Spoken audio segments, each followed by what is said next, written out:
Mary Beth, this is Dennis Clark. I'm going to go over review your lesson from today, first day of school. Today is 2/10, February 10th, 2020. So the grip is fine. The aim, your sense of aim is good. Anything I'd be worried about is a little too much flex in here at your knees. Just a little bit. But it's not bad. I mean, it's a mild change. As the swing develops, you'll see why that could be a little bit of a problem if you get too much flex in the knees. From this side, the ball position is good. The width could be a little bit narrower. Anytime you're playing an iron, you want to play it inside the width of your shoulders.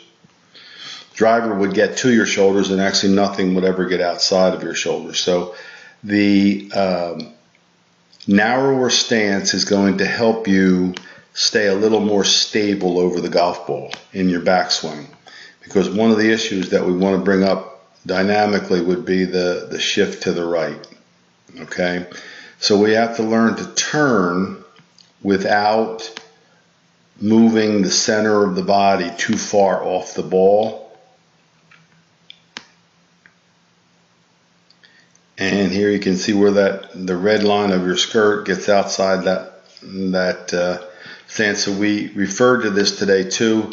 And there's one or two other things I'd like to do before we really stress this, but at some point that'll have to be addressed. And you'll want to be aware of it. Staying a little bit more over the golf ball would certainly help you. So if you get a professional player, they very likely will stay right in their stance when they make the backswing. That's what we call turning around a fixed axis. So you can see where his center of mass, even though his body is fully rotated, his center of mass is really over the golf ball. And you've moved yours back here. So let's be aware of that, okay, as we go along.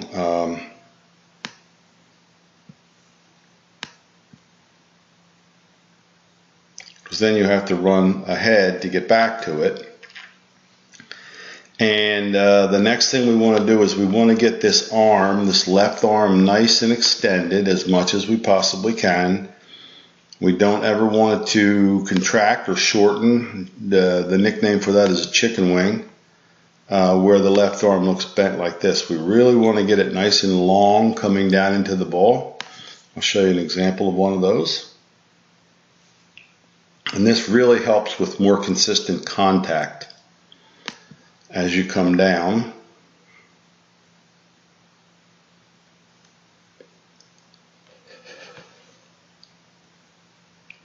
Let's see who we have here.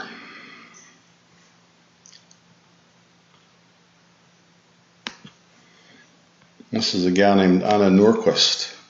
And again, you see that turn? That's the beauty of keeping that center right there. And they really do turn around a pretty well fixed axis. This would be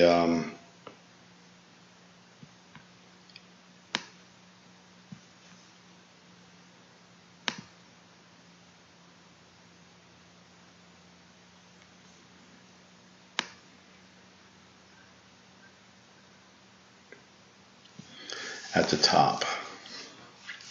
So as she comes down, the thing I want to do is get that left arm nice and long so that we can get more consistent contact with the ball. Okay. Also, we want to let this heel start coming up, and we want to get the weight of your body off of your back foot and more onto your lead foot so that your weight gets really over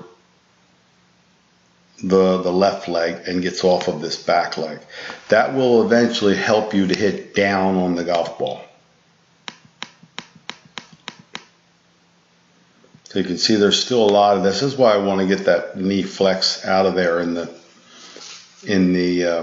setup a little bit, because there's much more weight on your back foot here than hers. Do you see how she's completely come over to the other side. By this point, all the weight is over on the lead leg, and she's really turning to face the target. You see if you watch the belt buckle, it goes right on through the golf ball.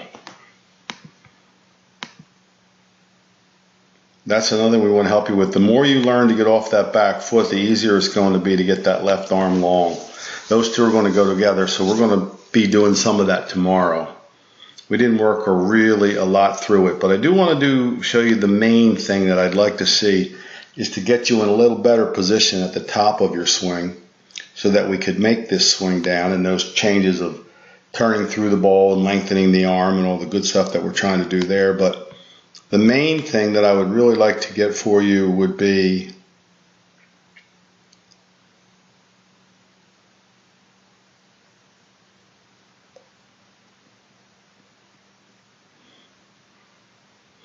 right here. You want to try to avoid, and this is one of the problems with not swinging the club that I was talking about all morning about the club head swings. Okay, so if you watch here, there's a lot of body motion there, and we haven't unsnapped the wrist at all yet.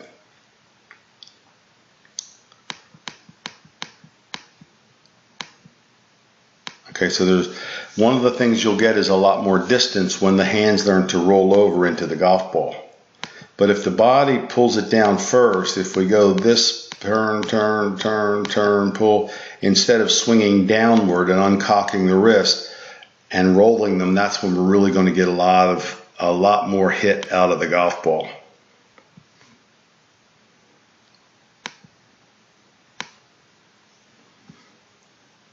It's a very common mistake. Too much body, not enough snap to the arms, hands, and wrist.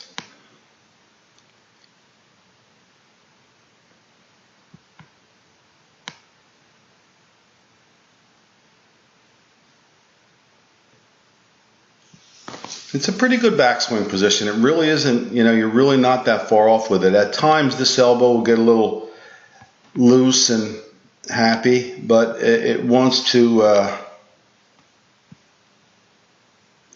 stay nice and tight there. And then we're going to try to teach you to bring it down without going above that line so we can snap the wrist down. See, this club face actually ought to be turned down like this by now. So this is far too open. And if you bring that all the way down to the bottom, I'll show you what I mean. See, even this late in the swing, it's still looking way over here. So that's where the ball is going to go. So when I was referring to turning that face down, that's what I meant. And when you learn to come a little more under that line that we had drawn from the top there, you're going to feel that. So we wanted to get it down, and this I gave your husband. Everybody got this today to some degree or another.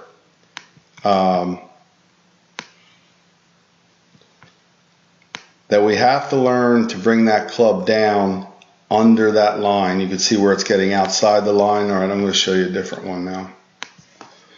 And that would be if you didn't unwind the shoulders too early, right? If you started it down while the back is still turned to the target and the shoulder stayed closed a little longer, you'd get it down inside that line. And that would give you plenty of room to get that plenty of room to get the club down inside and extend your arm into the ball.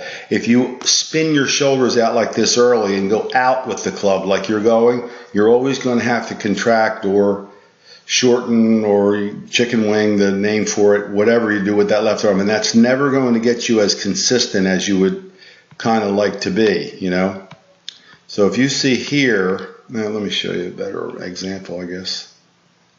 Let's go here. Here, this will be a good one for you to see. I want you to see how far down his arms come while his shoulders are still turned. His back is still turned to the target. Do you see that? He's all the way down to belt high. Now your hands are about the same height in the downswing as his, right? Right about belt high. But look, his shoulders are still completely turned. His back is turned to the target. His chest is facing the camera. While your shoulders have already spun open. So I'm just going to try to get you down before this opens, and that'll bring you down more on the inside, and allow you to turn that club over and release your hands a little bit better, okay?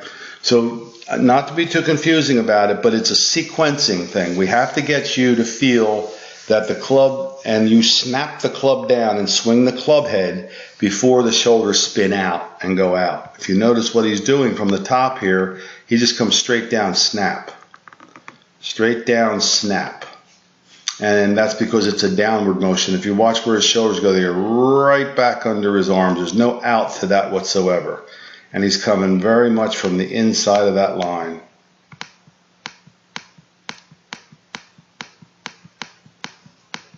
Just like that.